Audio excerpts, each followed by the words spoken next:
Ndivyo ambavyo wananchi wakazi wa mji wa Iringa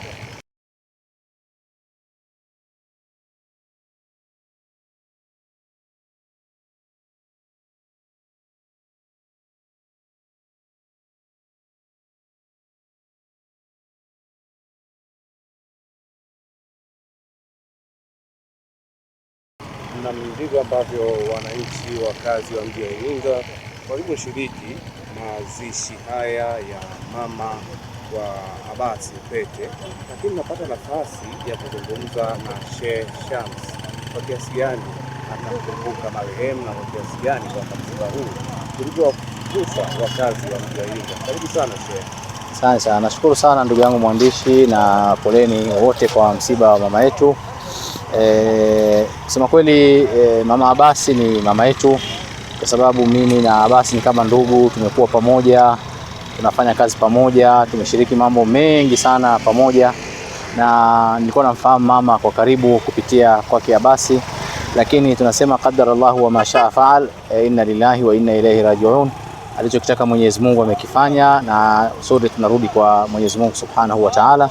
Napenda kutoa fursa hii kuwapa pole familia yote ya Upete, ya Abbas Upete na ndugu zake na familia ya Upete kwa ujumla kwa kuondokewa na mama yao mpenzi. Sheikh, labda pamoja na maumivu makubwa ya kuondokewa na mpendwa wetu, lakini kwamba tumeona ushirikiano mkubwa wa jamii za dini zote, Waislamu na Wakristo na dini zote zinaweza kushiriki katika mazishi haya. Kwa kiasi gani kwamba Tanzania tuendelee kuishi kwa umoja na upendo? Ni kweli kabisa, ni jambo muhimu sana ambalo umeliuliza ndugu yangu mwandishi. Tumeona mazishi haya, na sio haya tu, mazishi mengi ambayo yanatokea hususan katika manispaa yetu ya Iringa. Kuna ushirikiano mkubwa sana baina ya wananchi katika kwenda kumstiri ndugu yetu yote ambaye anatangulia mbele ya haki bila kujali dini, kwa sababu tunafahamu hizi familia kwanza zimeingiliana. Kuna upande wa Kristo, kuna upande wa Waislamu, na inapotokea masala kama haya ya msiba, ya huzuni, basi wote tunajumuika pamoja na wote tunashirikiana na mfiwa katika kuhakikisha kwamba tunamfariji. Hili ni jambo jema, ni jambo ambalo linaakisi mila, desturi na undugu wa Kitanzania ambalo tungependa liendelee na likuzwe zaidi kwa vizazi vinavyokuja.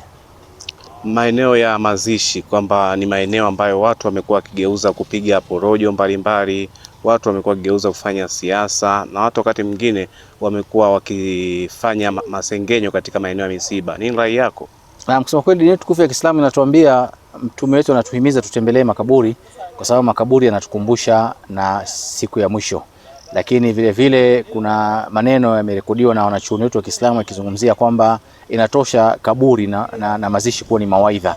Sasa ni maeneo ambayo mtu akifika anatakiwa alete tafakari ya kina ya maisha yake, kwamba kuna siku moja atakuwa ni yeye ndio aliyobebwa katika lile jeneza, na yeye ndio aliochimbiwa lile shimo, na yeye ndio ataingizwa ndani ya mwanandani, na yeye ndio ambaye atawekewa tani ya michanga. Lakini kusema kweli, tukifika katika maeneo haya unakuta watu wamekaa makundi, wakicheka, wengine wakizungumza habari za mpira, wengine wanazungumza habari za siasa, wengine wanazungumza habari za Marekani na Irani, wengine wanazungumza almuhim, kila mtu anazungumza masuala yanayohusiana na dunia, wengine wanazungumzia biashara. Sasa hizi sio sehemu za kuzungumza mambo haya. Hii ni sehemu ya kukumbuka kwamba hapa ndio makazi ya kudumu. Makazi yetu ya duniani makazi ya muda, haya ndio makazi ya kudumu kuelekea akhera. Ilikuwa inatosha mtu kuleta tafakuri ya kina na kukaa akatafakari maisha yake, na akaangalia, akatathmini maisha yake, na akaangalia wapi anataka kuparekebisha kabla hajafika katika sehemu ambayo yule marehemu amefikia. Sasa kama hivyo ndivyo kwamba haya ni maeneo takatifu ambayo yanapaswa kuweza kuenziwa, nini wito wako kwa ndugu ambao wamelaza ndugu zao katika makaburi haya, ambapo ukiangalia upande wa Kristo kule unakuta kwamba wana kawaida ya kusembua makaburi kila inapokaribia Pasaka? Labda kwenye nyinyi Waislamu na utaratibu gani ambao unawahimiza kuyapenda haya maeneo ya mazishi, kufanya usafi? Kusema kweli, kwa bahati mbaya sijapata fursa ya kutembelea maeneo ya makaburi ya ndugu zetu wa Kristo, lakini niseme tu kwamba hali hairidhishi kutokana na majani yaliyokithiri katika makaburi haya, na makaburi mengine yamefukiwa kabisa na nyasi. Na nilikuwa nafikiri kuna umuhimu mkubwa kama jamii, kama Waislamu, tukatumia mimbari zetu kuhamasishana kuja kujitolea kufanya usafi katika maeneo kama haya, na kuhamasisha vijana wetu ima wa shule au vijana wa vyuo kutenga muda kuja huku na vifaa vya usafi wakafanya usafi, kwa sababu kusema kweli hao ni ndugu zetu ambao wamelala hapa, ni wazazi wetu. Mimi sasa hivi pale na kaburi la mzazi wangu, mama yangu, nilikuwa namwombea dua pale pembeni, lakini wote ndugu zetu wamelala hapa. Kwa hiyo kuna umuhimu mkubwa sana wa kuyaangalia haya maeneo. Dini haikatazi kufanya usafi, dini yetu inahimiza sana masala ya usafi. Sasa sehemu kama hii ni hatari, unaweza kuwa kuna wadudu wakali, kuna nyoka humu ndani ambao wanaweza kuwadhuru watu. Kwa hiyo kuna umuhimu mkubwa sana kusafisha haya maeneo. Mimi kama kiongozi miongoni mwa viongozi wa taasisi za dini tukufu ya Kiislamu, naomba ndugu yangu mwandishi nilibebe hilo na nitalifikisha kwa viongozi wenzangu na tuweze kufanya mabadiliko katika kufanya usafi katika maeneo yetu. Nashukuru sana kwa swali hilo. Naam, ni Sheikh Shamsi huyu na kilibeba, lakini kwamba si kwa ubaya, ni kwa uzuri tu, kwa maana mbali ya waumini wa dini ya Kiislamu, lakini pia hata Wakristo kuendelea kuyapenda maeneo ya makaburi, na ndio maana dini ya Kiislamu inazuia sana wale ambao wanakuja kwenye mazishi kusimama juu ya makaburi ama kufanya porojo zozote, wakiamini kwamba hii hapa ni sehemu patakatifu. Kama ambavyo unaingia msikitini ukiwa unatakiwa kuvua viatu, basi haupaswi kuweza kupanda juu ya makaburi. Labda hapa anasisitiza juu ya wale ambao wanapanda juu ya makaburi pia. Na kusema kweli ni makosa, na tumekuwa tukihimiza mara kwa mara. Kuna mafundisho makali sana ya Mtume sallallahu alaihi wasallam ambaye anasema mmoja wenu angejua kwamba ile kusimama juu ya makaburi adhabu inayotokana pale, angekaa mbali sana, angejiweka mbali sana na makaburi. Sasa watu wengi hawaelewi hiyo, unakuta wanachukulia hizi kama ni sehemu za kupiga story, wanakaa wanasimama juu ya makaburi ili aone, wanachukulia kama ni jukwaa. Ni makosa makubwa. Pale kuna binadamu amezikwa, ni maiti ya mtu iko pale, haijuzu, haifai kwa sheria ya Kiislamu kusimama juu ya makaburi. Na tuhimize tu kwamba hata kujengea makaburi nayo Uislamu umekataza. Kuweka alama tu inaonyesha kwamba hapa amezikwa fulani. Kwa sababu tunapojengea hivi tunachukua nafasi kubwa sana, na ndio maana makaburi yanajaa haraka, kwa sababu mtu amezikwa sehemu ndogo sana ya mwanandani, lakini mtu anachukua square mita kadhaa yani katika ujenzi wa kaburi. Kwa hiyo ina maana umehodhi ardhi kubwa ambayo wengine hawatozikwa katika eneo lile.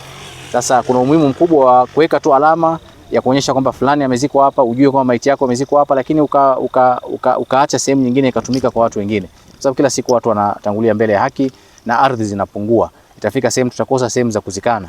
Kwa swala la kujengea makaburi, kwa maana ya kujenga, kuweka marumaru, kuweka ukuta, kama kuweka fence, sema kweli hii sio matumizi mazuri ya ardhi, lakini vile vile kisheria Kiislamu inakataza. Naam, mtazamaji wa Matukio Daima, ni kushukuru wewe ambao umeweza kushiriki nasi katika mazishi haya mama mzazi wa Abasi Upete, ambaye Abasi Upete ni mmoja kati ya waandishi wa habari mkoa wa Iringa, lakini pia ni meneja wa kituo hiki cha Matukio Daima, ambapo kwa pamoja tuitamani sana kuendelea kuwa naye mama yetu, mama mzazi wa Abasi Upete, lakini Mwenyezi Mungu kamchukua. Hatuna budi kuendelea kumwombea ili aendelee kumlaza mahali pema peponi. Asante na kwaheri.